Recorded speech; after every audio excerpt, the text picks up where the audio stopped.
Empezamos.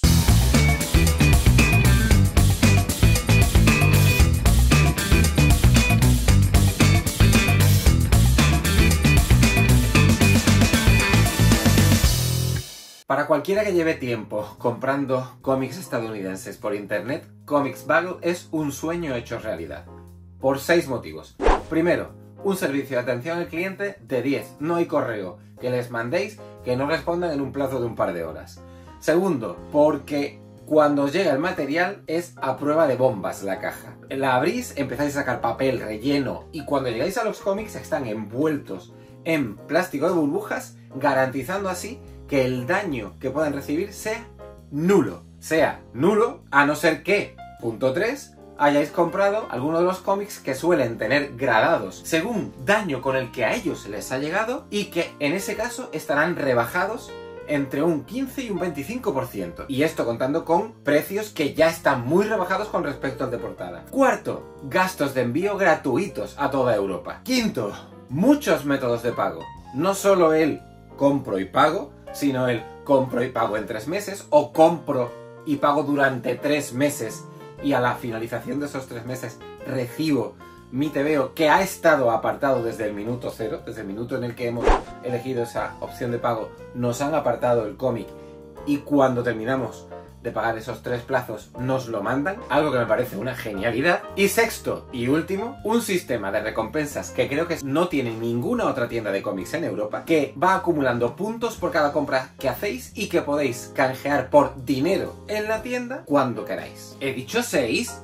No, son 7 las razones por las que tenéis que comprar en ComicsBuggle.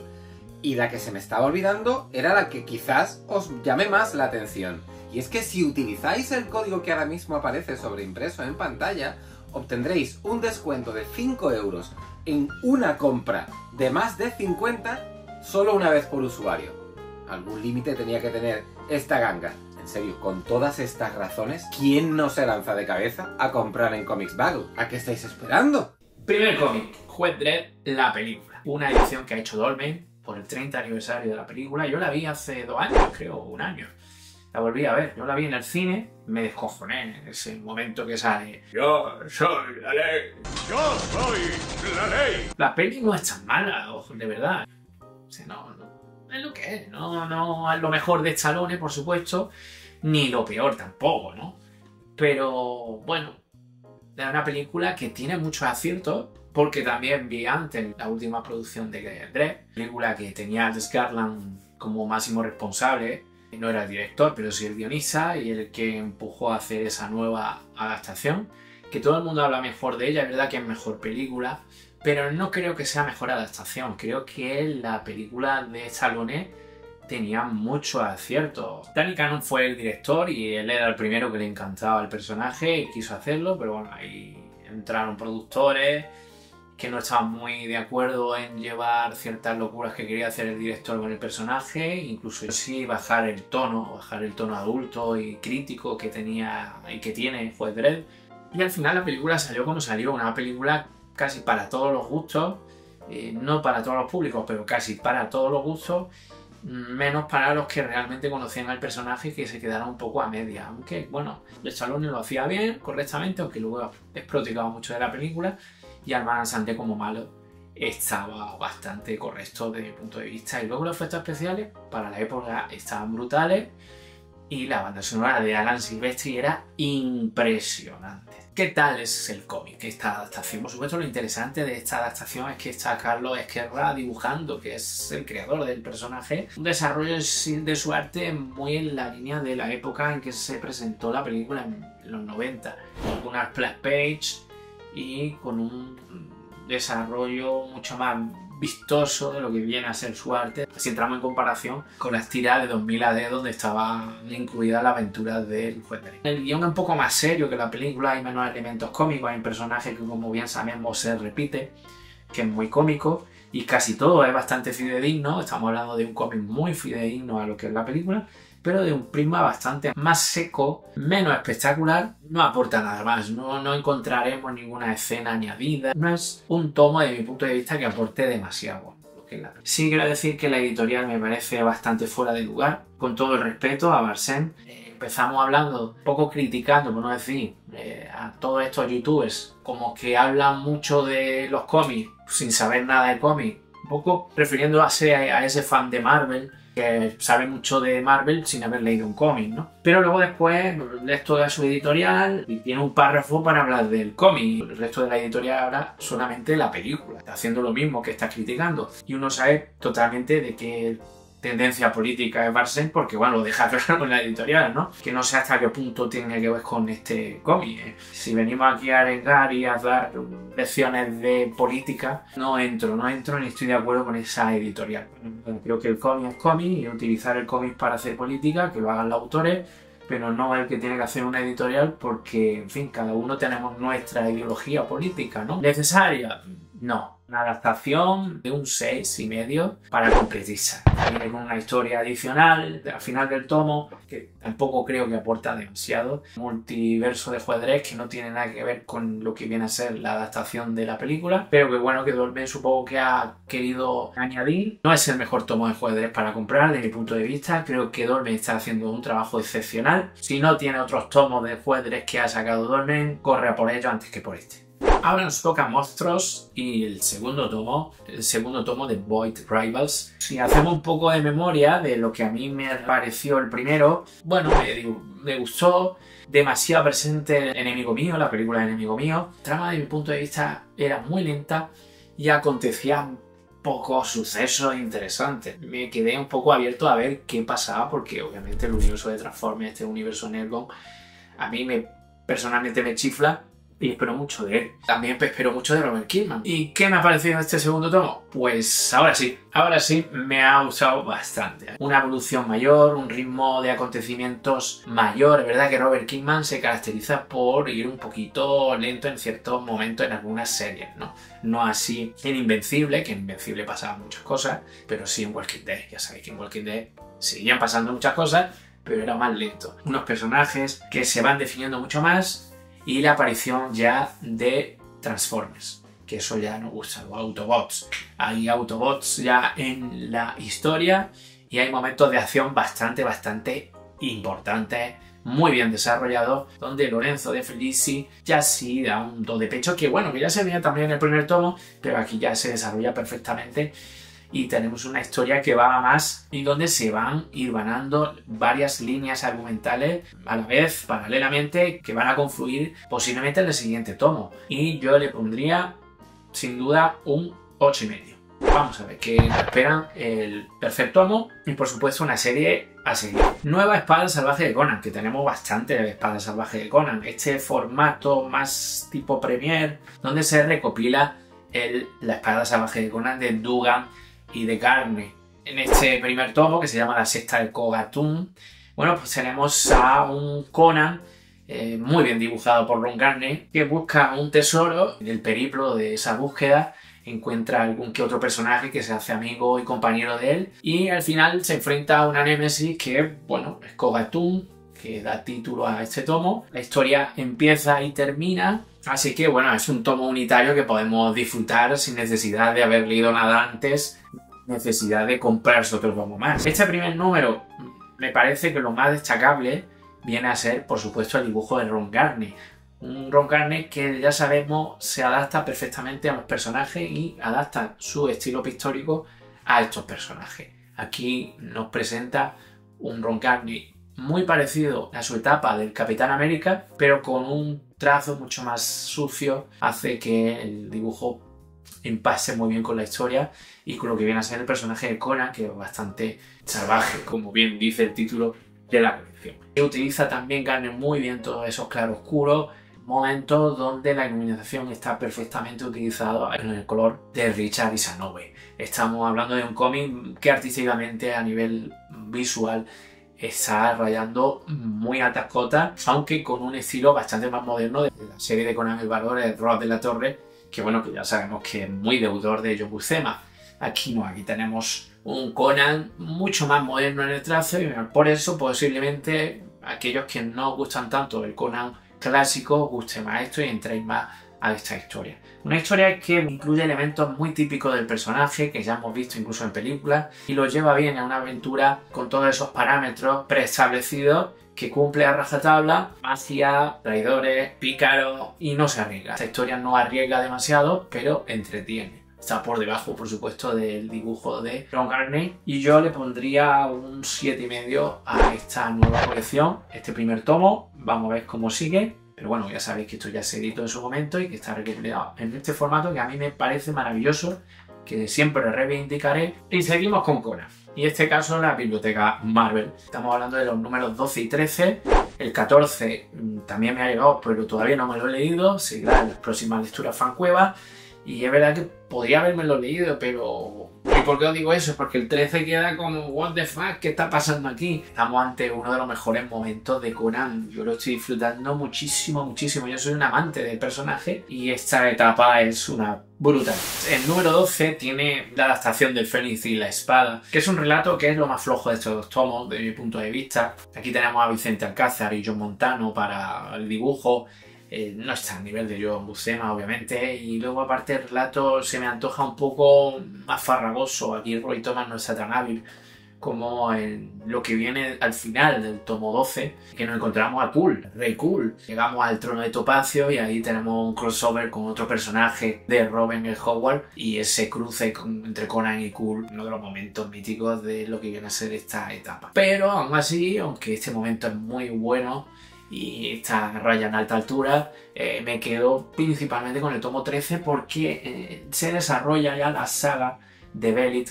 Belit, empezamos a saber más de su pasado, encontramos matado a su padre, encontramos sorpresas detrás de esa muerte, vamos a su tierra, llegamos a un momento final del tomo donde a Belit le pasa algo, no voy a decir qué, y Conan se queda a las puertas de bueno, vamos a solventar la situación. No quiero decir mucho. John Buscema en estado de gracia, Roy Thomas también, las aventuras se leen y no paran, hay mucha brujería, mucha aventura, muchos combates multitudinarios, seres monstruosos que aparecen, y eso a mí me encanta. Nota, pues al 12 le pondría un 8 y a este 13 un 9, como un castillo. Estamos hablando de un tomo maravilloso, que aparte es que me encantan todas estas bibliotecas Marvel. Tenemos hasta las páginas originales de ciertos episodios. Por ejemplo, aquí tenemos a Ernie Chan y Jill Kane portada.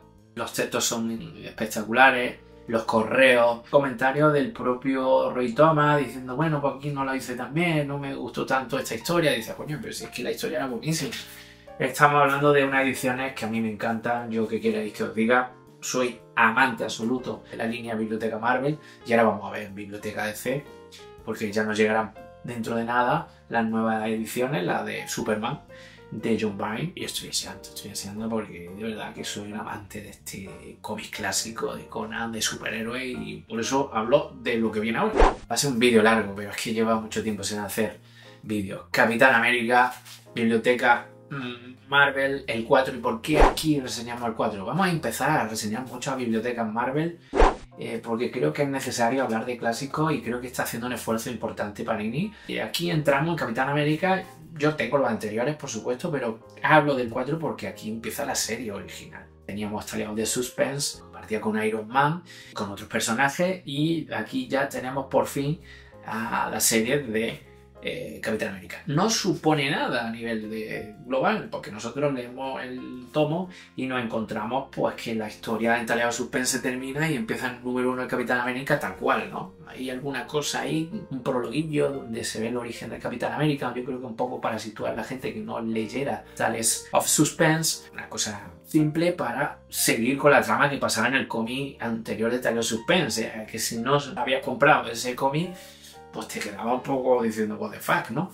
Porque es verdad que llegaba el último número de Tales de Suspense de Capitán América, era un cliffhanger total. Bien, aquí ¿qué puedo deciros? No estamos hablando de Stan Lee, estamos hablando de Jack Kirby, clásico, era una forma de hacer cómic que ya no se hacen, con cierto elemento naif. Hay una relación ahí con un agente, el agente 13, no se dice el nombre, pero yo creo que todavía no saben el nombre. De hecho, si os leéis el correo de lectores, os podréis dar cuenta que es brutal. O sea, los correos de aquí, de esta biblioteca Marvel, de verdad es que os para leérselo, porque está Stan Lee respondiendo. Y hay gente diciendo, es que no me gusta cómo trataste a este personaje, y por qué hiciste esto, y por qué mataste a este. Y puedo decir que Bucky murió, ¿no? Hay una carta que dice, ¿por qué habéis matado a Bucky? Es que están justificando por qué matar a Bucky, ¿no? Hablamos de todos los trolls que hay en redes sociales, pero ya había correos y lo podéis leer de gente bastante cariñosa. El guión es muy entretenido, es verdad que hay muchos textos de apoyo, mucha voz en off. Bueno, es lo que había, es la forma de hacer cómic. Todo te va a durar más. Lo que está a otro nivel y sigue estando a otro nivel es el arte de Jack Kirby. O sea, no os quepa ninguna duda, esto es una puta maravilla. Hay dibujos que son para enmarcar. Ejercicio muy satisfactorio el que tenemos nosotros como lectores de cómic y esa capacidad y esa suerte de poder en un momento leerte una novedad como la que ahora veréis. Hombre, suerte no, porque no me ha gustado mucho, pero ahora veréis de qué voy a hablar. Pero bueno, tener la capacidad de leer un cómic nuevo, con un arte nuevo y con unas sensibilidades diferentes, por una sociedad diferente y por una forma de narrar muy espectacular, como es la de ahora, el cómic de ahora. Y bueno, pues decir, voy a cambiar y voy a leer un cómic franco-belga o voy a ponerme a leer Jack Kirby en Stan Lee.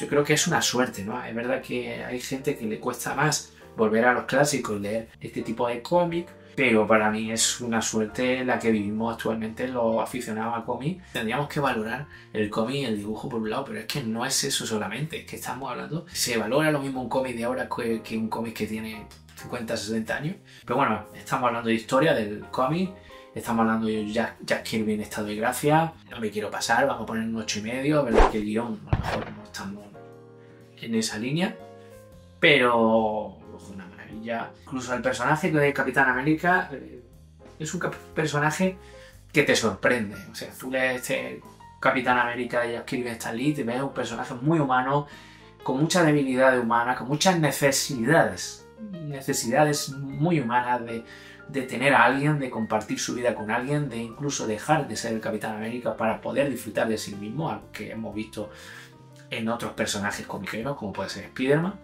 ya sabéis, Spider-Man No More.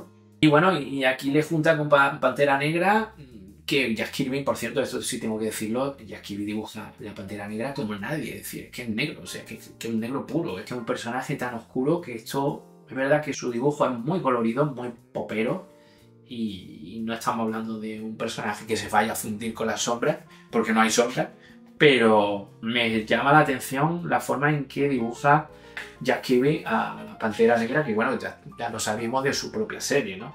Venga, que me queda ya poco. Bueno, poco, en fin, menos.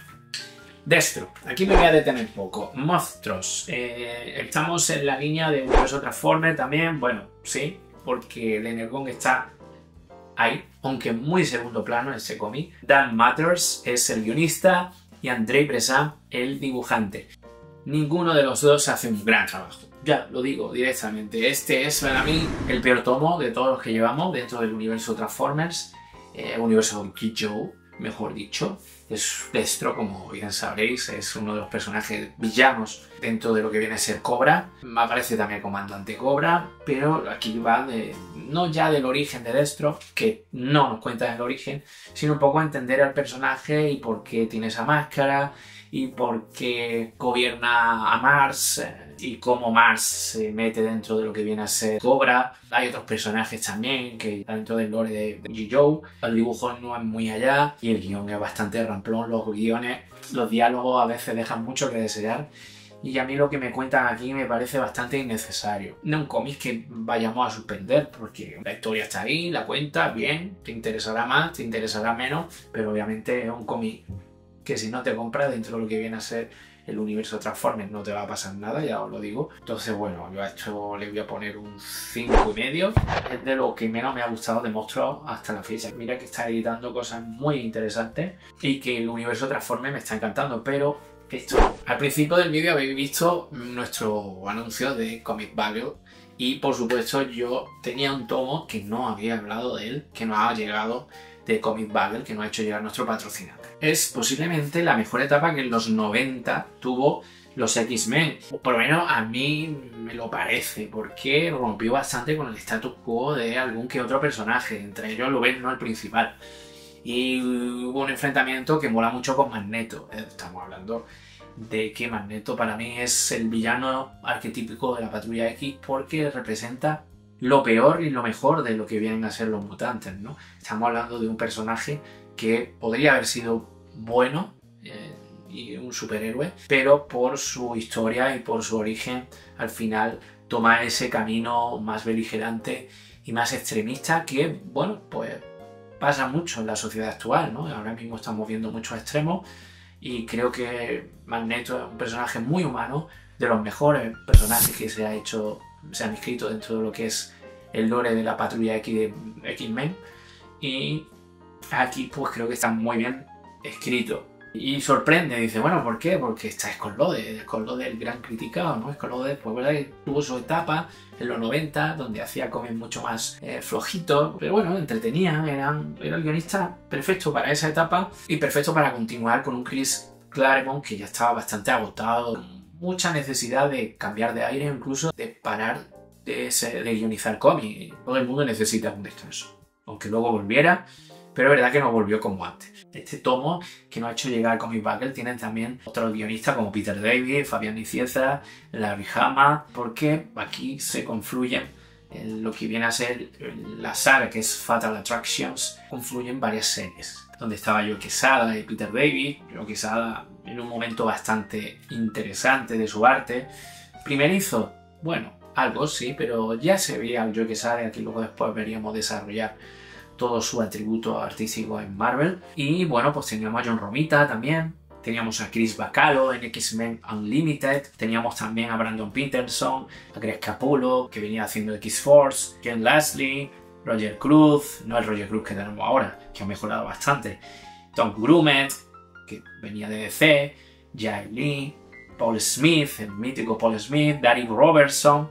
Matt Ryan y sobre todo y ante todo los hermanos Cooper. Los hermanos Cooper se desataron en esta saga en Fatal Attraction, Andy Cooper y Adam Cooper. Estamos hablando de un momento álgido, esa confrontación entre Magneto y Lobezno. Se ve bastante perjudicado por ese enfrentamiento, es Lobezno, y cambia radicalmente su status quo en un status quo que no habíamos visto hasta la fecha. Algo que nadie pensaba y era, bueno, podemos decirlo, ¿no? Ha pasado mucho tiempo.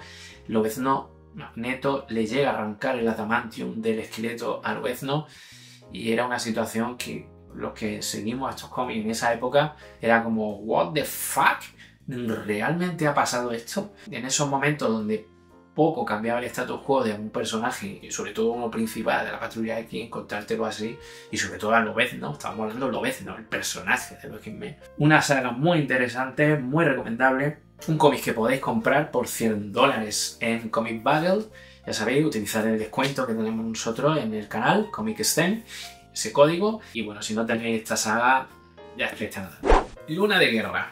Estamos hablando de un cómic que se ha reeditado, Carten Comics. Estamos hablando de dos autores míticos, indispensables, Van Ham y Herman. Yo soy un amante de Herman, soy un fan de Jeremías, ya sabéis, me gusta mucho todo lo que es posapocalíptico. Todo lo que sale de Herman suelo comprarlo. Y este ha caído, yo no lo había leído cuando se editó anteriormente.